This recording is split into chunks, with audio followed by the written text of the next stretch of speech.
Fala, meus lindos, tudo bem? Essa é a nossa primeira mensagem da série Decisão. Portanto, seja muito bem-vindo. Eu tenho uma palavra de Deus para o seu coração e tenho certeza que essa série vai ser transformadora para a sua vida. Durante 8 semanas nós temos um encontro aqui no canal às 7 horas da manhã. Todas as segundas-feiras. Aliás, se você ainda não é inscrito no canal, se inscreva, ative o sininho, porque toda segunda-feira tem mensagem. E claro, antes de terminar o vídeo, eu faça isso agora já. Curte a mensagem, comenta e depois manda para todo mundo que você puder. Afinal de contas, quanto mais pessoas ouvirem e assistirem, melhor. Vamos fazer o seguinte, vamos para a mensagem.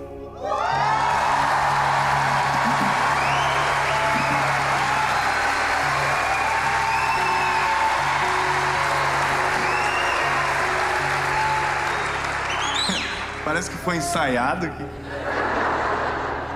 Jó, capítulo de número 4, versículo de número 3. Esse texto vai nortear a nossa caminhada sobre um sentimento, uma palavra que sufoca muita gente, que já me sufocou durante um tempo, e que se a gente não cuidar, vira recorrente na nossa história.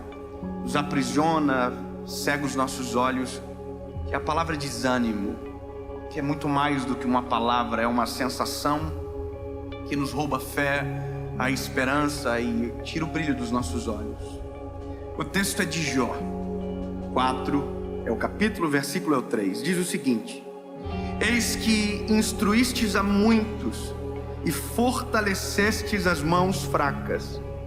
Tuas palavras seguraram o que estava caindo, e tu fortalecestes os joelhos debilitados. Mas agora isso vem sobre ti e te enfraqueces. Ela toca em ti e te perturbas. Não é este o teu temor, a tua confiança, a tua esperança, ou a retidão dos teus caminhos? Sabe, quem está ouvindo isso é Jó. Jó está ouvindo isso de um amigo dele. O amigo se chama Elifaz, ou Elifaz, ou Elifaz, não sei. Só sei que é esse amigo que está olhando para Jó, depois de todo o cenário de calamidade da vida dele, dizendo: peraí, você, pelo que eu me lembro, tinha palavra para todo mundo. Quando alguém estava caído, você tinha palavra para que aquelas pessoas se levantassem. Quando aquelas pessoas estavam tristes, você trazia o ânimo. E agora que você está caído, as tuas palavras não servem para você? Eu não sei como vocês entendem isso, mas já parou para observar que tem coisas que a gente só acredita com os outros? Tem coisas que a gente só acredita para alguém, mas não sobre nós. Que existem palavras que a gente é profissional em dizer sobre a vida dos outros, mas que quando chega na nossa vez de crer, na nossa vez de viver, a gente não consegue acreditar de verdade. Ou seja, me parece que às vezes a nossa fé só é funcional quando é o outro que está por problemas, mas quando é na nossa vez, tudo o que nós cremos, a gente esquece. E é sobre isso. É sobre um sentimento que rouba a fé, que rouba toda a nossa pregação. E isso é muito perigoso, porque pregamos lindamente, mas quando é na nossa vez, nenhuma palavra pregada serve para nós. E é isso que eu me deparo nessa história, e que de verdade, de maneira humilde, reconheço que já me deparei na minha vida também. No dia que nenhuma das palavras que eu havia pregado serviriam para mim. De tudo aquilo que eu cria para aquele momento, parece que não era para mim, mesmo sendo completamente direcionado para o meu coração. Jó teve perdas irreparáveis. Se você olhar a história de Jó, você agradece a Deus pela sua vida. Você pode estar na pior situação da vida, do mundo, mas se você ler a história de Jó, você vai dizer: meu Deus do céu. Jó perdeu os filhos, perdeu todos os bens, todos os seus servos. Jó perdeu tudo. Quando Jó tem todas essas perdas, Jó só não fez uma coisa: Jó não blasfemou contra Deus, mas Jó blasfemou contra a vida dele. Jó desejou morrer, Jó teve sentimentos dessa maneira, porque as dores foram muito agudas. A dor foi extremamente aguda. Agora, o interessante é que no meio de todo esse cenário de dor, existe um homem justo, existe um homem bom. Tanto é que tudo isso aconteceu com ele porque Deus permitiu, porque ele era bom. Aí é uma confusão tão grande que eu não vou saber explicar. Porque na nossa cabeça, se nós somos bons, tudo de bom tem que acontecer com a gente. Mas não é assim que a banda toca. Bons sofrem, porque na verdade, desculpe, mas nem bons somos. A gente pensa que somos, mas não somos. Tá vendo essa pessoa perto de você aí? Ela é ruim.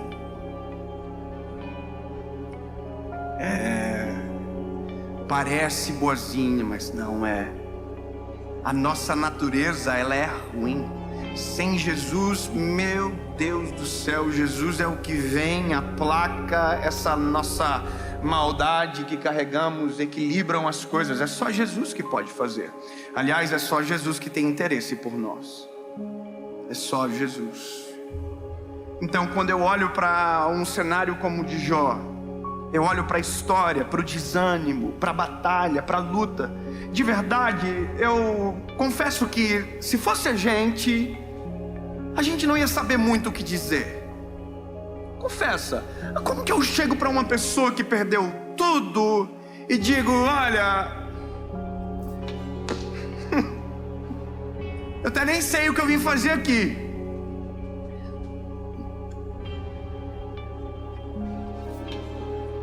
Eu só não queria estar no teu lugar, irmão, mas não é verdade? A gente não é assim? Agora, por quê? Porque aqui a gente está falando de algo muito grave.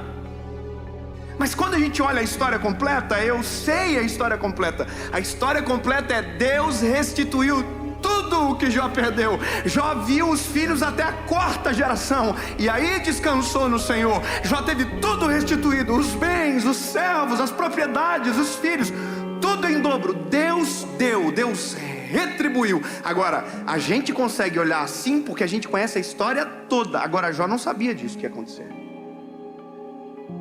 Você entende? Jó não viu todo, Jó via parte da história. E a parte da história que ele estava era aquela parte onde ele perdeu tudo, e ele não consegue ver para onde vai, o que vai acontecer. E esse é o cenário às vezes da nossa história. Enquanto estava tudo bem na nossa casa, enquanto estava dando tudo certo, a gente tinha palavras para todo mundo: olha, Deus é bom, Deus é fiel, Deus é justo, Deus está no controle de todas as coisas, descansa no Senhor, Deus está cuidando, sabe, relaxa. A gente fala para todo mundo: olha, acalma o coração, ora, se você orar, Deus responde. Só que em um determinado momento da história, o jogo vira. E eu chamo isso de dia mau, de vale. E a primeira coisa que a gente precisa ter a ciência e a noção é que sim, a vida é feita de montanhas e de vales. E que um dia estamos na montanha e talvez no outro dia estejamos em algum vale. Mas o vale não é um lugar para morar, o vale é um lugar para passar. Deserto não é um lugar para morar, deserto é um lugar para passar.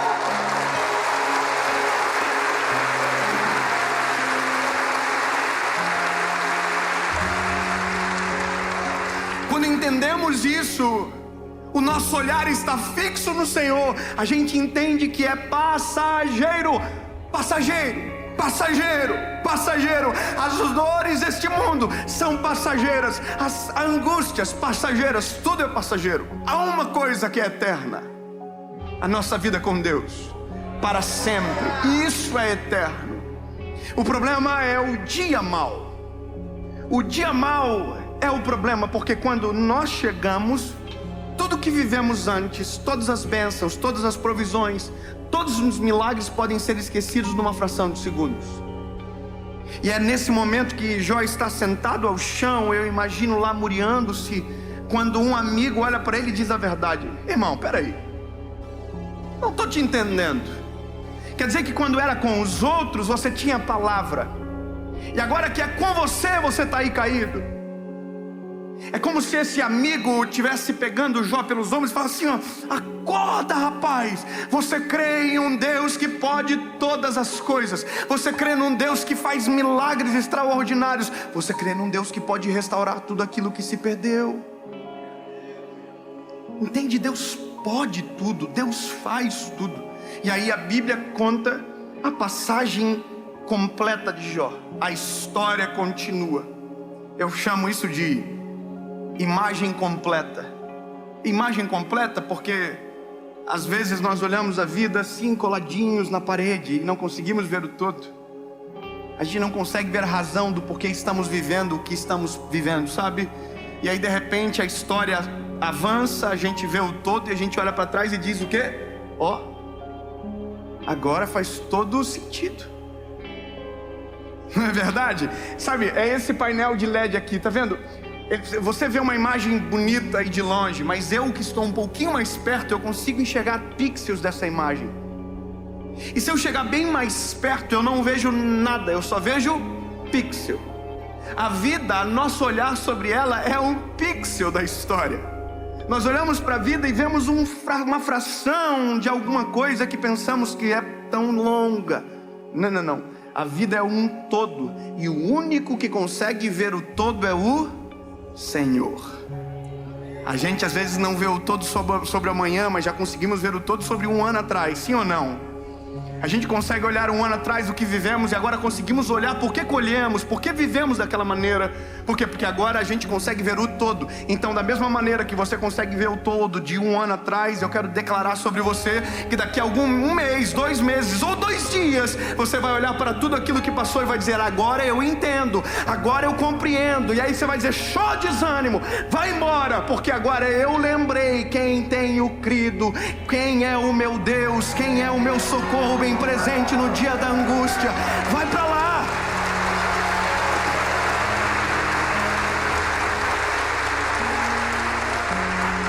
Porque o sentimento de Jó, de verdade, não é a ausência de Deus que causa. Esse sentimento em Jó não é a ausência de Deus, não, é o acréscimo de um sentimento: desânimo. E o desânimo me faz imaginar que Deus está ausente. Entendeu? Deus nunca está ausente, mas o desânimo me faz crer que Ele está ausente. O medo me faz crer que Ele não está na história. Medo e desânimo se confundem em algum momento. Diferença é que o medo me faz correr muitas das vezes, e o desânimo sempre irá me paralisar em alguma parte da história. Eu chego aqui a nossa realidade, para nós. Quando o dia mal bate na nossa porta. Quando a história difícil acontece com a gente. Deixa eu te fazer uma pergunta.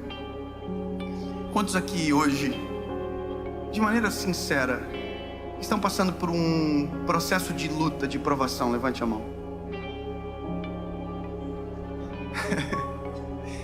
Eu queria muito que você levantasse a mão de novo e todo mundo olhasse à volta.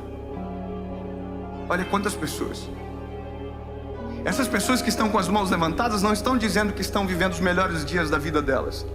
Elas estão dizendo que estão passando por um processo de provar. Então a primeira coisa que você tem que saber: não é só contigo, lindo.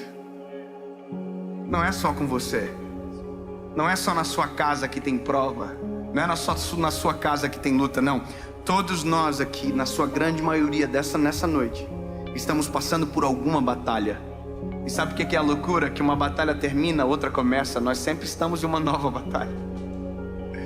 Eu sei que, não, eu não quero mais. Não, lindo, são as batalhas que geram pessoas poderosas, extraordinárias. São os processos doloridos que transformam as histórias.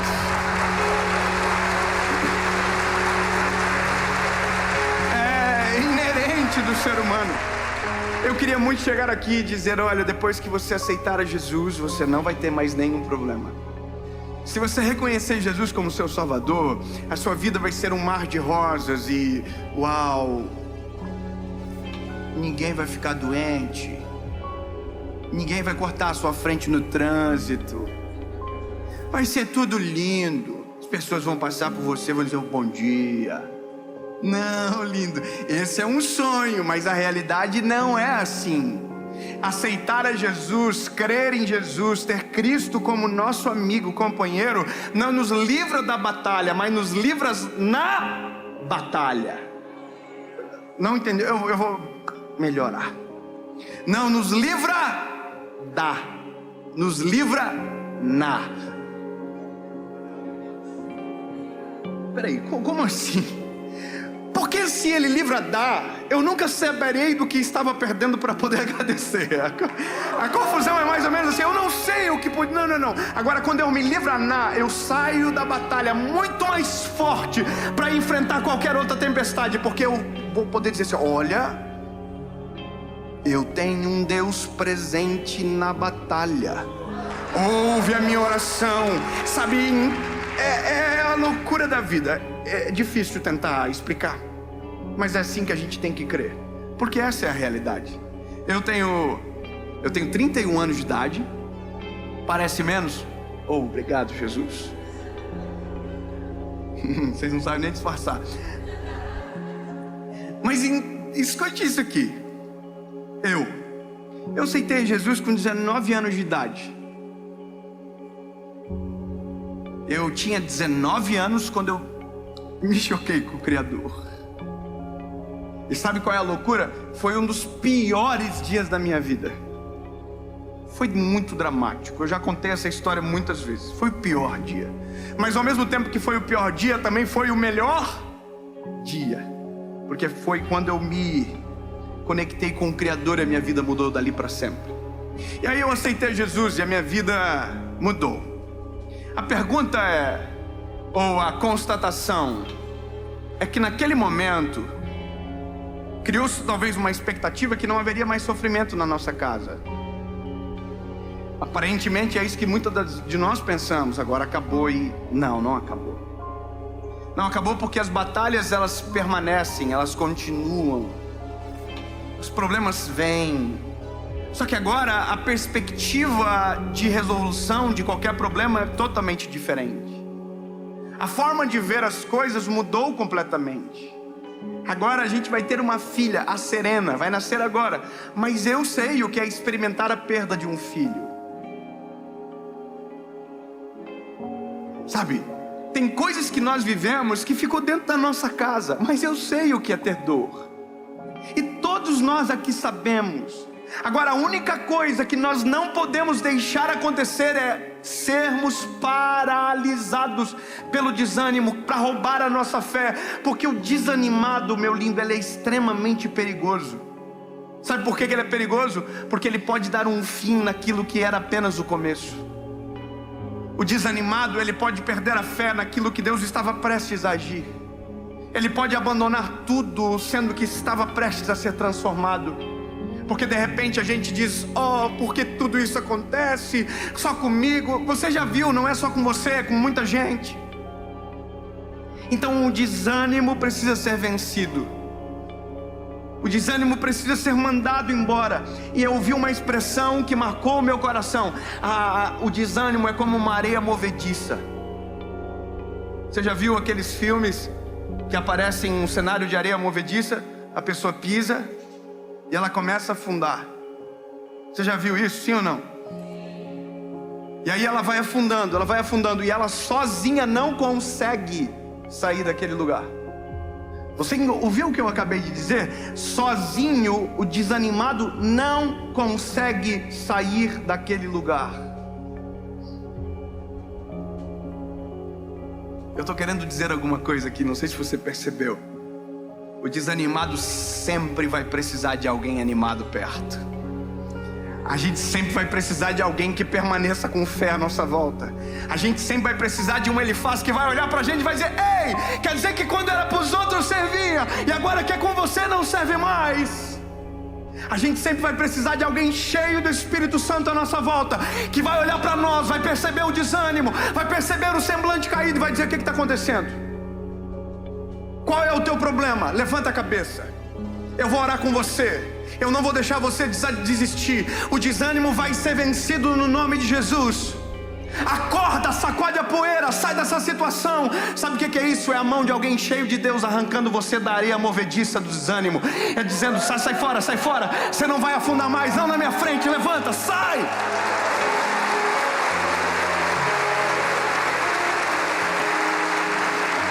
E eu aumento o termo, é por isso que a igreja é importante. Porque a igreja é um ambiente onde pessoas estão olhando para as pessoas. E se tiver alguém na areia movediça, aqui dentro não vai afundar. É por isso que precisamos de andar com pessoas cheias de Deus à nossa volta. Precisamos de homens, de mulheres de Deus caminhando com a gente. Então, meu lindo, eu não sei qual é a sua situação, eu não sei qual é o nível do teu desânimo, mas talvez é um nível que você não consegue mais crer que Deus pode fazer alguma coisa ao teu favor.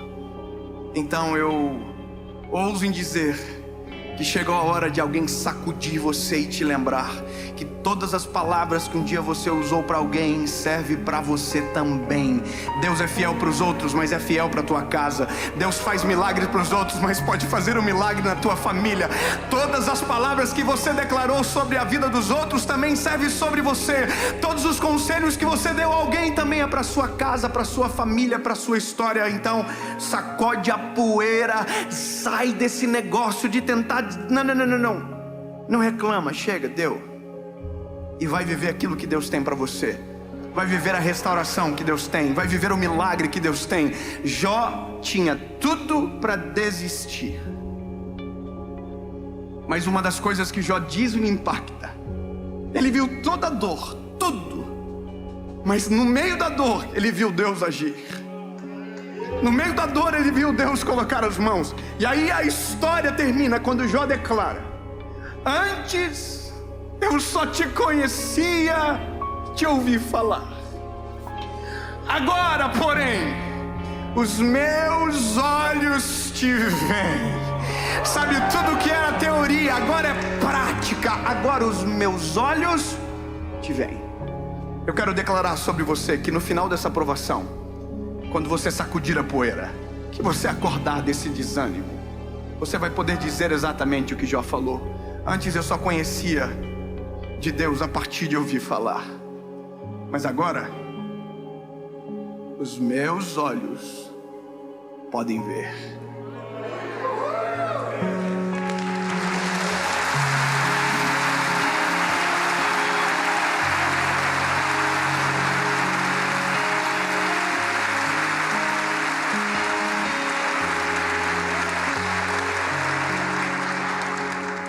Eu queria poder ter tempo de contar para vocês todas as vezes que Deus me socorreu, todas as vezes que Deus enviou anjos para nos tirar do desânimo.